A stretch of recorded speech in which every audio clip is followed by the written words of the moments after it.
हिंदुस्तान में जज भगवान है तो वकील भी कम नहीं है। कई बार सुप्रीम कोर्ट के जज पर भड़के हैं वकील। नूपुर के लिए जज साहब से भिड़ गए मनिंदर सिंह। जज को लेना पड़ा लोकतंत्र, गधा और घास का सहारा।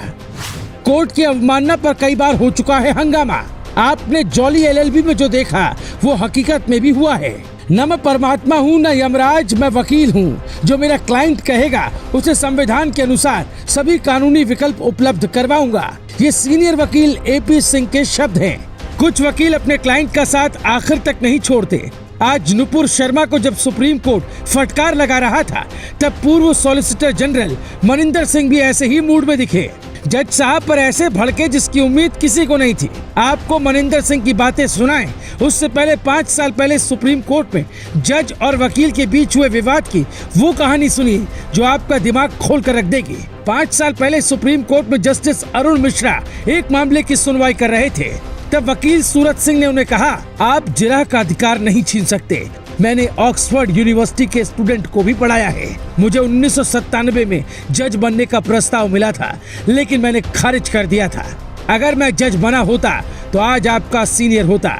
इतना सुनते ही जज साहब भड़क गए और कहा, आप कोर्ट का सम्मान करना सीखिए। आपको कोर्ट की अवमानना में मैं जेल भेज सकता हूँ। आप हमें मत सिखाइए इंसाफ कैसे करना है। तब भी सूरत सिंह चुप नहीं हुए और उन्होंने कहा, हम वकीलों की भी गरिमा है, आप इज्जत से बात करिए। जेल भेजना चाहते हैं तो भेज दीजिए। दूसरे वकीलों ने एंट्री ली, तब जाकर मामला शांत हुआ। आज सुप्रीम कोर्ट में नूपुर शर्मा के केस में भी ऐसा ही हुआ।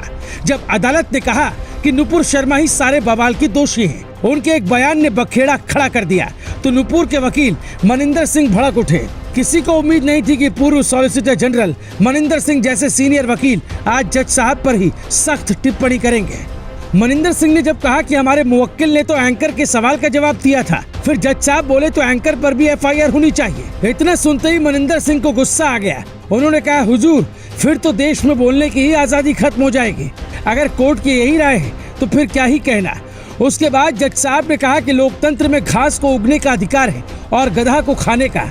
अब इसका मतलब लोग अपने अपने हिसाब से समझ सकते हैं, लेकिन क्या ये भी मतलब है कि जैसे घास कहीं भी उग जाता है वैसे ही लोग कुछ भी बोल देंगे और गधा जैसा घास चरकर खत्म कर देता है वैसे ही लोग बयान की वजह से कुछ भी कर देंगे? क्योंकि जज साहब ने राजस्थान केस के लिए सीधा नूपुर को जिम्मेदार ठहरा दिया, इसलिए समाज का एक तबका कई तरह के सवाल उठा रहा है। सुप्रीम कोर्ट के अलावा निचली अदालतों में भी ऐसा खूब देखने को मिला है। आपने जॉली एलएलबी मूवी देखी होगी जिसमें जज साहब और वकील साहब की तीखी नोकझोंक काफी चर्चा का विषय रही थी और हकीकत में भी ऐसी ही कहानी सामने आई है। आपको याद होगा निर्भया के वकील एपी सिंह ने तो जिला सत्र न्यायाधीश को कह दिया था, आपका फैसला राजनीतिक दबाव में लिया गया, जबकि निर्भया कांड ने पूरे देश को झकझोर कर रख दिया। बीते महीने सुप्रीम कोर्ट खुद ये मान चुका है कि जज की सुरक्षा एक बड़ा मुद्दा है। जजों पर आरोप लगाना एक फैशन बन गया है, लेकिन जजों की टिप्पणी को लेकर कोई कुछ नहीं कहता।